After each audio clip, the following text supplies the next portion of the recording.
Agenda item I, ordinance 567, amending the non-union employee salary schedule. First reading is the very next item to be talking about in the schedule.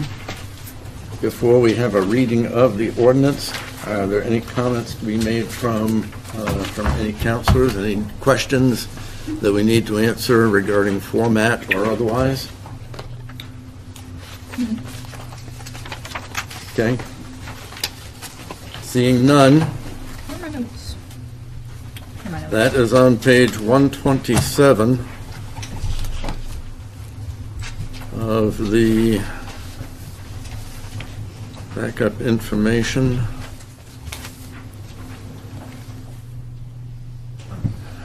It's 125.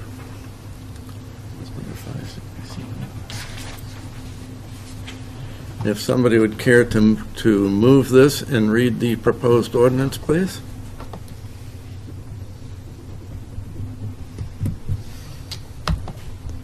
I'd hate to be the one to have to do it. Anyone?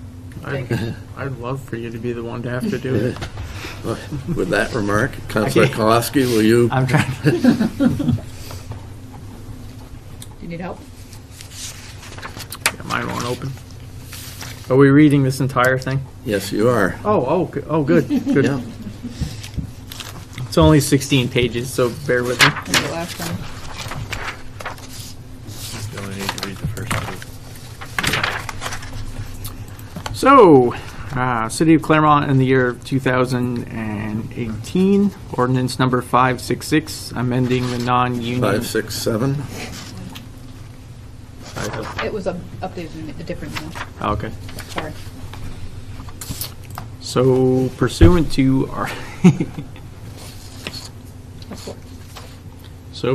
Article 4 of the Claremont City Charter in Chapter 2, Article 5, Section 2-384 of the Claremont City Code, Attachment B to the non-union job classification. Where's the? I don't have the new. I couldn't get it to open. I'll read this. Thank you. Okay. I'll just read the first page, cover have page, and then I'll start some discussion. Okay. Councilor Pope. So, the City of Claremont in the year 2018, ordinance number 567, amending the non-union employee pay scale. If you give me just a minute to expand this up a little bit.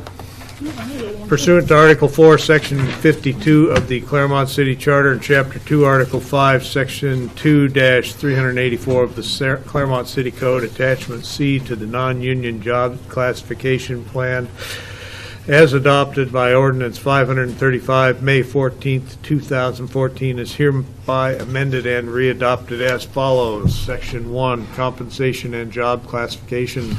The compensation of every non-union employee of the city shall be determined by the classification of the job in which such person is employed and in accordance with attachments B and C to the city's merit plan, which are on file in the city manager's office.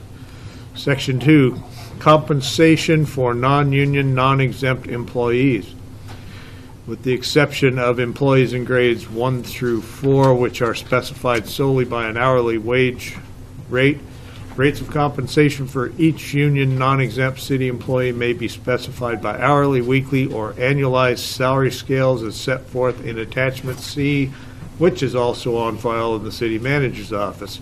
An individual may be hired or promoted to any salary within his/her job classification and designated grade if, in the opinion of the department heads, with the concurrence of the city manager, such individual possesses such experience, skills, or knowledge that meets or exceeds the requirements of the position. I need to expand this a little more. Section C, or Section 3, salary scales.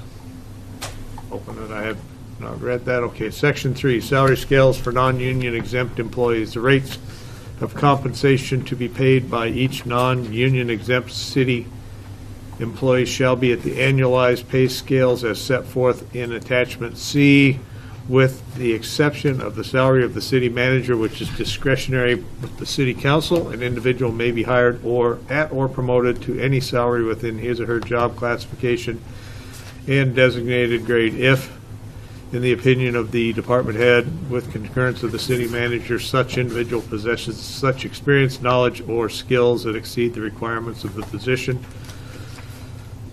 Section 4, prior enactments superseded pay schedules as adopted by action of the city council prior to the adoption of this ordinance, and all prior amendments hereto are hereby repealed as they pertain to non-union employees. Section 5, validity. If any article, section, subsection, sentence, or clause or phrase of this ordinance is for any reason held to be unconstitutional or invalid, such decisions shall not affect the remaining portions of this ordinance. And the effective date is, this ordinance shall take effect and be enforced immediately upon passage, but shall be retroactive to the first day of the month in which it is passed on the third reading. So let it be written. So let it be done. Is there a second to that motion? Second. Second by Councilor Kier. Open it up for discussion at the council level.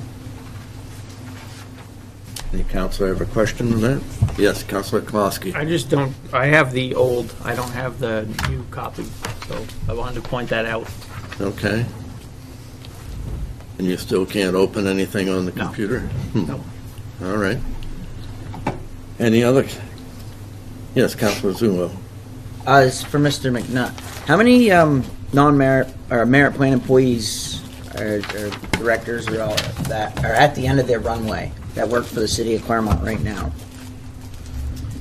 Off the top of my head, approximately about a dozen or so. They're at the max that they can get paid. Correct. And they've been here for 20 years, 30 years at that point. Various amounts of times, but mostly anybody at about 10 plus years is usually reaches the end of that pay scale. But yes, many folks have been here for well more than 10 years, some cases 20 years. Okay.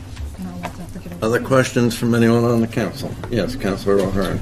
I just don't believe this was what we asked for at the other meeting. I think it was directed to deal with only grades 11 and maybe grade 12. And now we are brought back with the entire grade scale changing, and that's not what we asked or what we instructed to be done. And I have a problem with that. It's going back to Councilor Zullo's comment about the pay scale. That's another where I asked to have the total of all employees year-end, what they made. I did not get that. I got what they are paid on an hourly rate if they are union, and what they are paid on a weekly rate if they're union, but it does not include, fringe benefits or bonuses or anything such as that. And I was not expecting what I received, and I thought it was made clear what I was asking for. So I hope that would be corrected. But I just have a problem with, again, this pay scale being brought before us. We all know that even if it was approved, the city manager has, once it's approved, there's discretion to raise anybody's merit pay. And does not have to come back to the council for that approval. I know that in 2014 that it was changed. I also know that shortly thereafter, a few people that were directors were instantly moved from the $80,000 rate to a $90,000 rate. So because people are at their max doesn't mean that they were worked their way up there. They were either put there very quickly, and now we're using it as a tool to say, well, they're at their max. I think this should not go through tonight.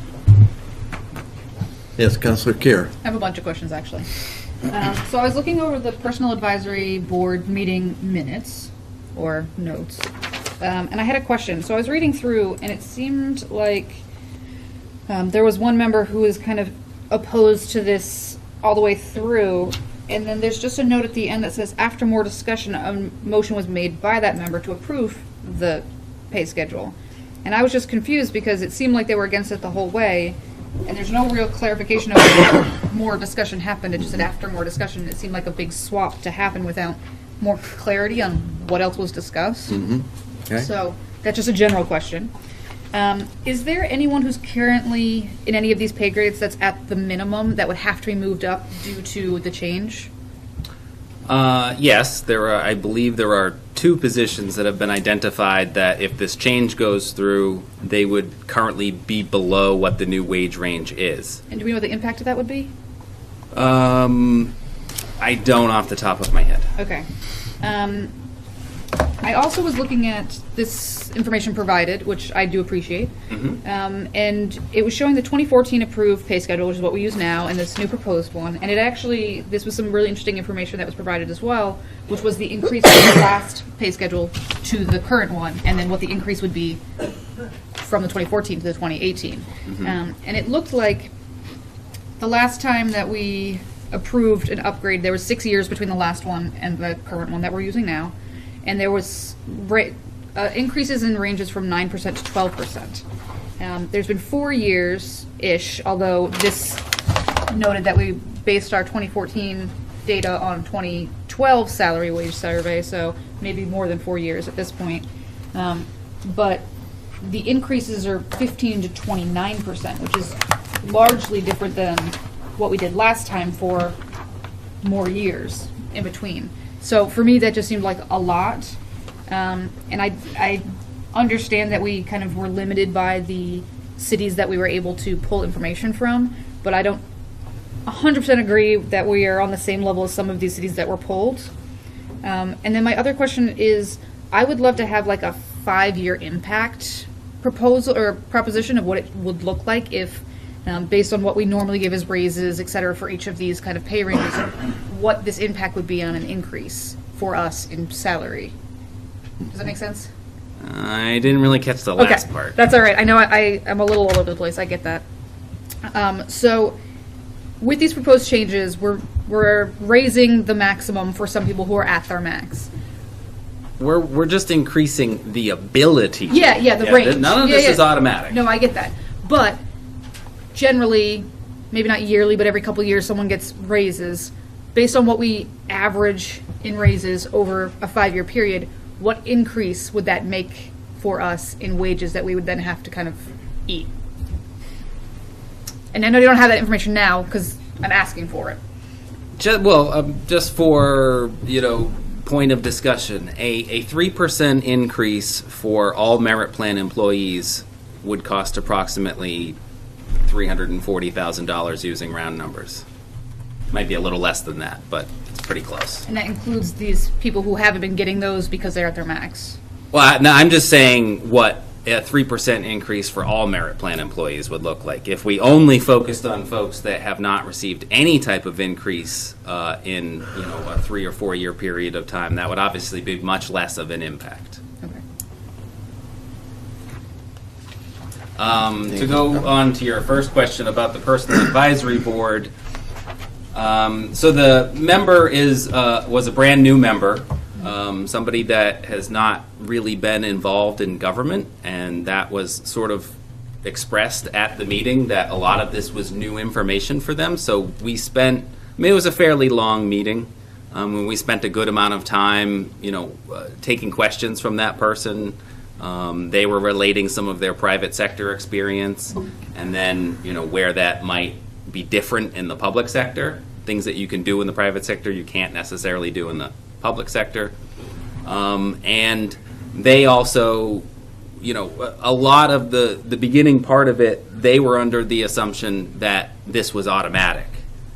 So once they were, brought to the realization that none of this is automatic, all we're doing, for argument's sake, folks that have worked in the city for a long time, are valuable employees, they've reached the end of their runway. We don't have any flexibility to do anything for them. And all this is doing is just extending that runway out so that, over the next 5 years or however long it is until we revisit this again, we would have the flexibility to offer them something. Again, that would all face a budgetary impact, that would be a decision of the council every fiscal year when we go to pass a budget. Folks would see, if we're offering folks stuff, what it costs, and the council could have an up or down vote on it. So once that was made more clear to that member, they agreed with it, and they were actually the ones to make the motion and recommend it.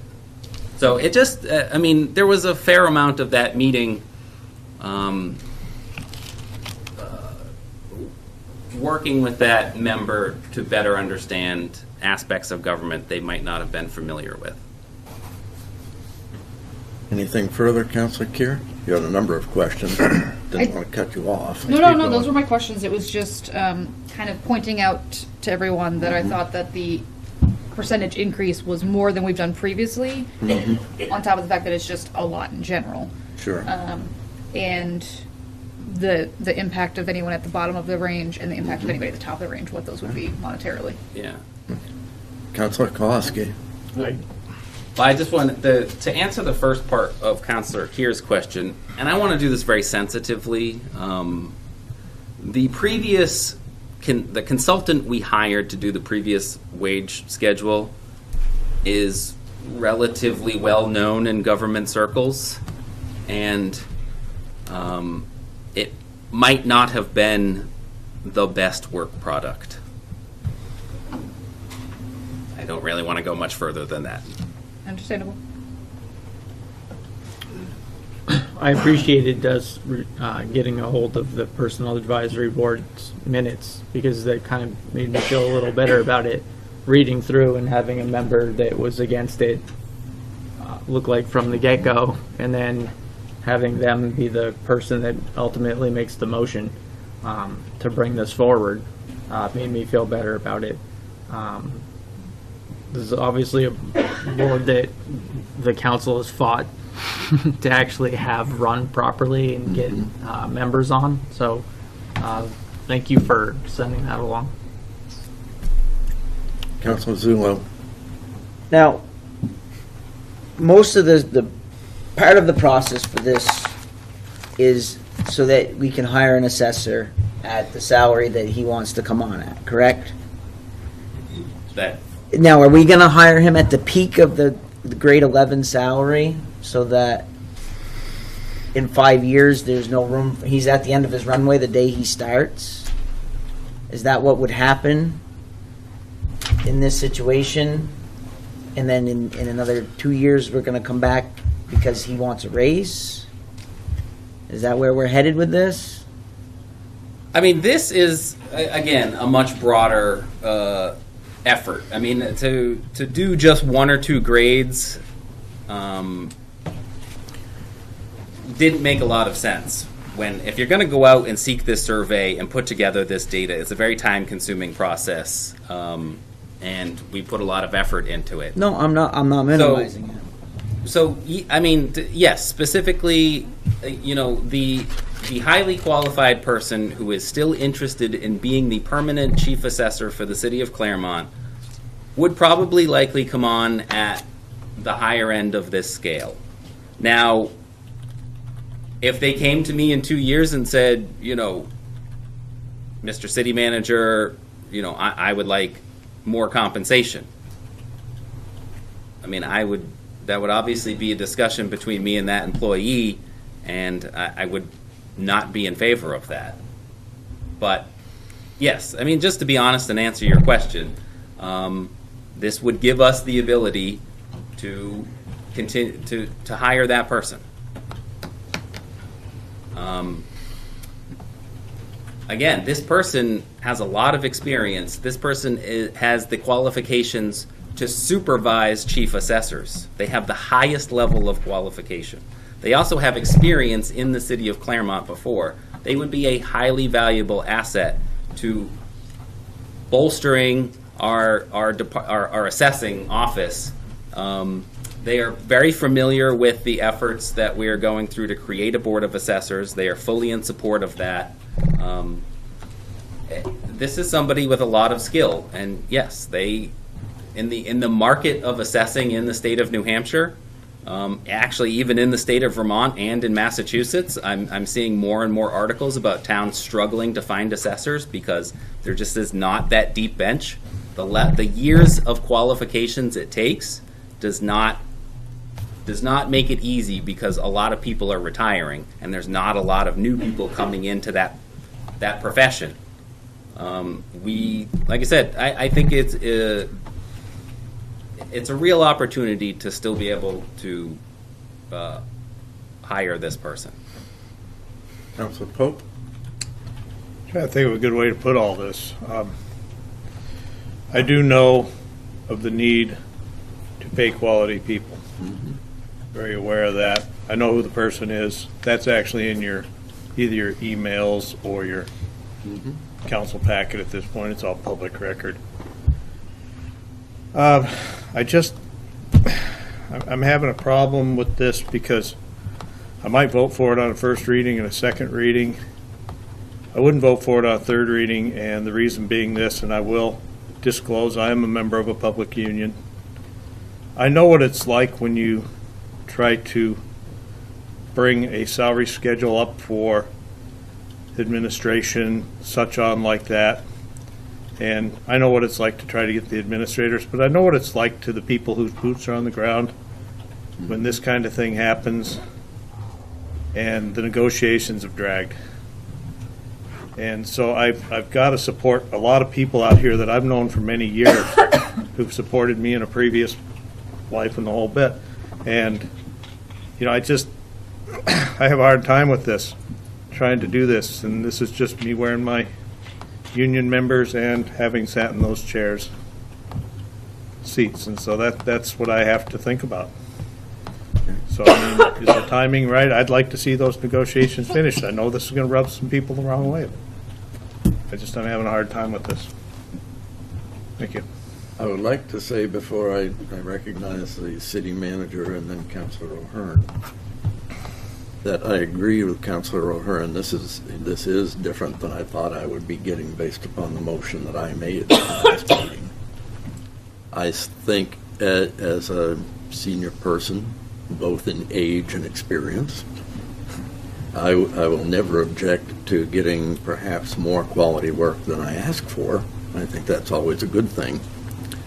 But I had expected the conversation to be very narrowly focused around the assessor and the pay grade and kind of where we were going with that, as opposed to being asked to approve an entire salary schedule. So I wasn't prepared for that. Spent some time. I think you and I have talked about the fact that we can't be a training ground in Claremont. I mean, too often we are, but it should be in our best interest at every single level of employee in the city to not be a training ground that's useful for Hanover or Lebanon or wherever the poach employee is from. With that said, it all comes at a cost, and we all have to balance that cost against an ability to pay, and those are difficult decisions. Now, city manager. Well, I just wanted to say that, I mean, I deeply understand and respect Councilor Pope's point of view. What I would like to say, though, is that, you know, these are all of our merit plan employees. They don't have the ability to all wear the same shirt and sit in this room in front of you. They are singular individuals that, for the most part, do singular individual tasks, or they are part of an office and they bring their technical skill to that office. But they don't have the collective bargaining rights that the four unions have. They are two separate things. We are in negotiations. Negotiations are tomorrow morning with the DPW and the clerical folks. Our unions, for the most part, have always had increases almost every year. Last year, the DPW union chose to not take a wage increase so that they could maintain their current health care, which technically was an increase in their pay, approximately $1,600 per an individual. It's a $500,000 a year to provide health care just to the DPW alone. The health care rates go up anywhere, well, mostly above 8% every year. 8% is probably the minimum that we're going to start to see from now on. Other communities are looking at other healthcare options. We're limited in what we can do, in terms of alternate healthcare plans that don't have an extraordinary increase to the employee, and we're very sensitive to that. But I don't think it's accurate to say that folks have received no increase. Just that increase took a different form than the paycheck that they get every Friday. They may not be able to see directly the increase to their health care plan, but that increase to their health care plan allows them to use more of their paycheck instead of spending it on their health care plan. So it does impact their paycheck. It is likely that we will come to an accommodation, a negotiated accommodation with each union, and they will get some type of wage increase. But the merit plan folks, in many cases, have not had any increase at all for over 4 years. So they're the ones that are constantly sacrificing so that folks that can bargain collectively get something. This is not guaranteed that the merit plan folks will get anything. That is essentially solely up to me or the recommendation of their boss, their director.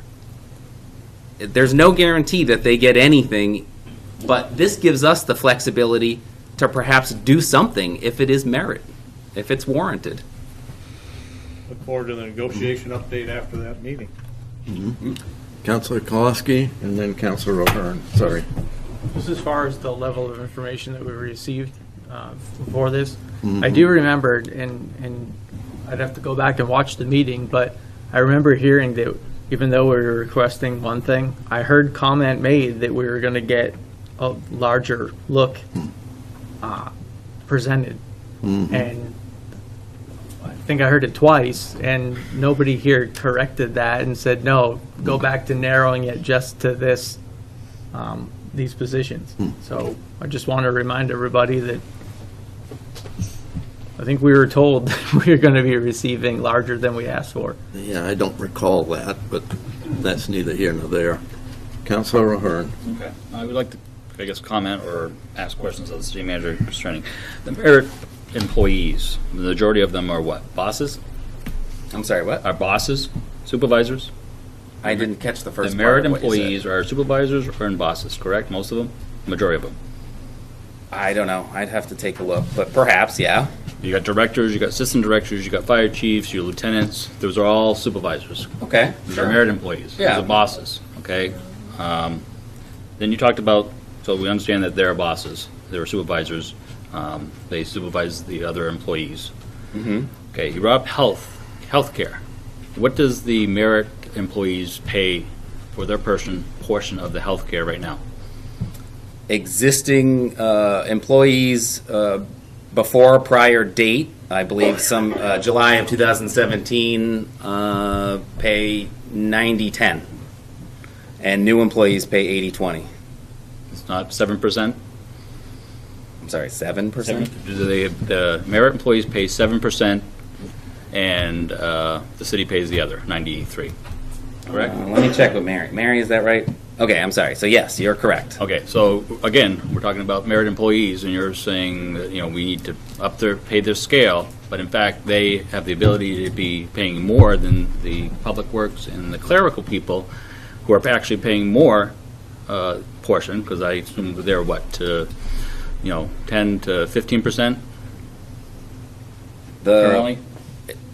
Clerical and DPW employees pay 90-10, and then new employees pay 80-20. Fire department, existing employees pay 5%, and the city pays 95%, and new employees would pay 80-20.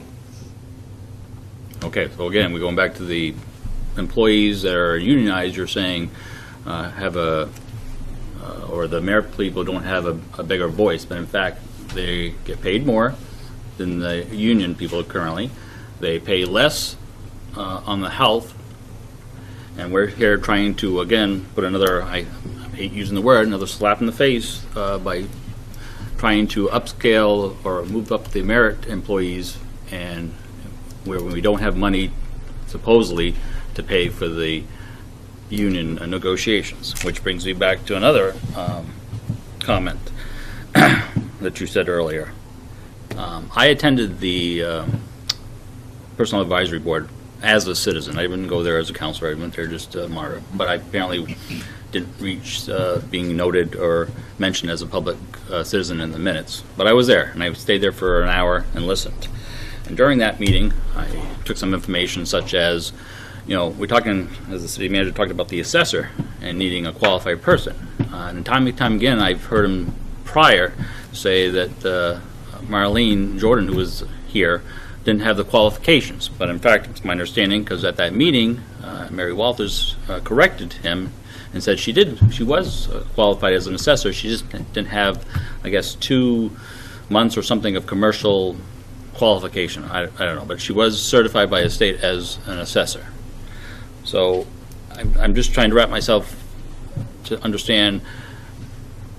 He says she wasn't certified, but she was. We lost her.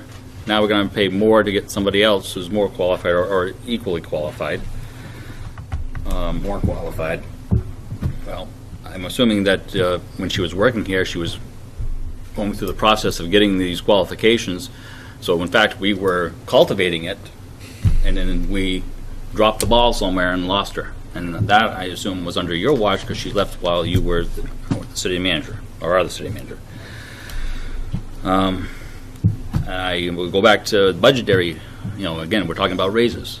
And I didn't like this, even though I approved the budget, the most recent budget we approved.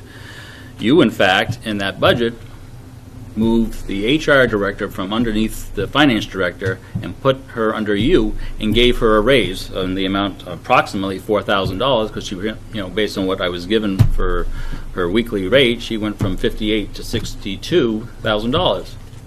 So again, we had money apparently in that budget to give somebody a raise, and we're now telling the union people we don't have raises, and then we're trying to bump up the scale for the assessor.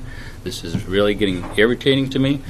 And I think we need to finish these negotiations, and then we can address the merit employees. And I'll leave it at that. Councilor Stone. Mr. McNutt, during your tenure, how many raises have you authorized for merit plan employees? Just a rough estimate. You don't have to be exact. Dozen? Less than a dozen? Well, much less than a dozen. I don't know.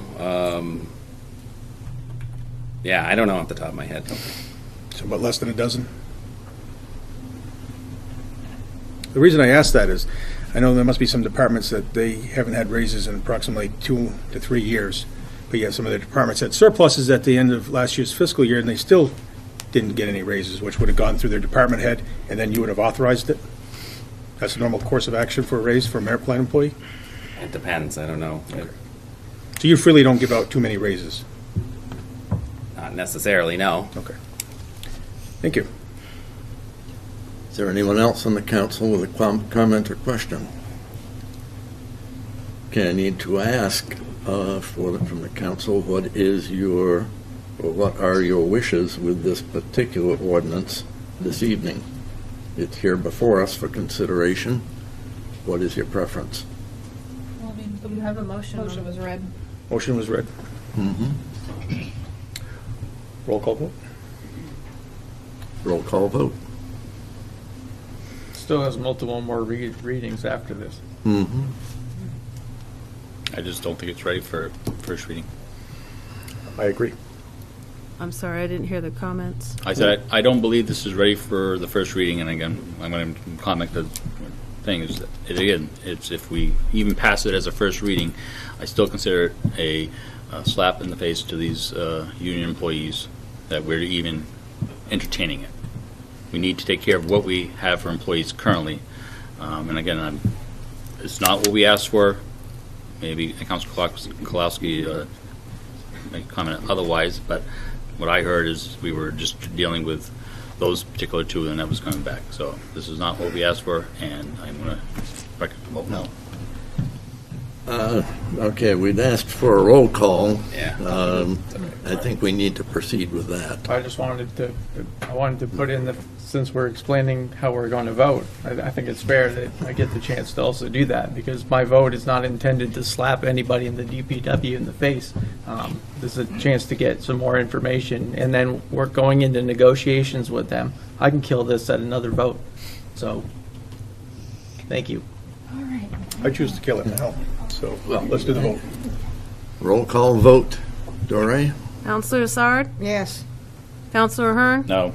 Counselor Stone? No. Assistant Mayor Dameron? No. Counselor Zulo? No. Counselor Kier? No. Counselor Kolowski? No. Counselor Pope? No.